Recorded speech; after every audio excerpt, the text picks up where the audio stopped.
आता कोणाकडून दिवसभर कष्ट तुम्ही करता, घराबाहेर राहता, घर सोडून जाता, कष्ट करता, घरासाठी जाता येता.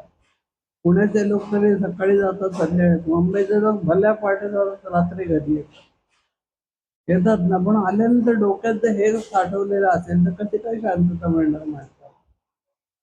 झोपेल तरी का शांत पुऱ्या डोक्यात असलं की? किंवा अमुक माणसाला आज प्रमोशन मिळालं, मिळालं तर मिळालं, त्याच्यात काय? साधकाचं पहिलं लक्षण आहे की तुम्ही शांत चित्ताने वावरलं पाहिजे, शांत विचाराने. आणि प्रत्येक गोष्ट जी असते त्रासदायक वाटणं ही शेवटाला जातेच. कालखंड सांगता येत नाही. हे तर बरोबर आहे ना. ते प्रत्येक गोष्टीचा राहता आहे की नाही ठरलेला. चांगल्याचं आहे तसं वाईटाचं पण आहे. ज्यांच्या बाबतीत हे घडतं त्यांचा पण आहे. तुमचा आमचा पण शेवटच आहे.